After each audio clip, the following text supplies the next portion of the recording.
శ్రీకాళహస్తి నియోజకవర్గానికి మీరు ఇన్ఛార్జ్ అంటే కన్వీనర్ బీజేపీ నుంచి కూటమిలో మీరు సభ్యులే కాబట్టి నీ శ్రీకాళహస్తిలో జరిగిన అవినీతిని దాన్ని పక్కన పెడితే అభివృద్ధి విషయంలో ఏమనుకున్నారు అసలు మీరు ఇప్పుడు ఈ గవర్నమెంట్ కంటే అభివృద్ధి అంటే మాది టెంపుల్ మాస్టర్ ప్లాన్ ఉంది. అది చాలా అవసరం. ఎందుకంటే ఎందుకు చెప్తున్నానంటే మాది టౌన్ చిన్నది, ఎక్కువ పెరిగిపోయింది. ఇప్పుడు భక్తుల తాకిడి, వెహికల్స్ ఎక్కువ పెరిగిపోయినాయి, భారీగా వస్తున్నారు. కానీ ఇంకా మాస్టర్ ప్లాన్ అమలు కాలేదు. అది 2016, 17, 18 ఆ ప్రాంతంలో అన్నీ క్లియర్ అయిందే కానీ గత ప్రభుత్వంలో ఏ ఒక్కటి కూడా జరగలేదు. అట్లే వదిలేశారు. శ్రీకాళహస్తికి వాస్తు దోషం ఉందంటున్నారు కదా. శ్రీకాళహస్తి ప్రజలకే అన్ని రావుకే దోషాలు నివారించేది శ్రీకాళహస్తీశ్వరుడు.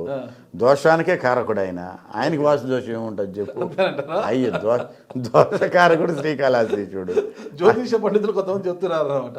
ప్రతి జ్యోతిష్యుడు పంపించేది కాళహస్తికే కదా. వాస్తులు బాగాలేకపోయినా పూజలకైతే ఓకే. టెంపుల్ ఆలయ నిర్మాణం వాస్తు దోషం ఉంటే ఇంత డెవలప్ ఎలా అవుతుంది?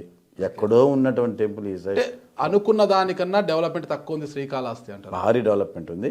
అంటే వస్తున్న భక్తులకి ఇంకా మనం సౌకర్యాలు చేయాల్సిన అవసరం ఉంది. అందుకే కదా మాస్టర్ ప్లాన్ తీసుకునింది.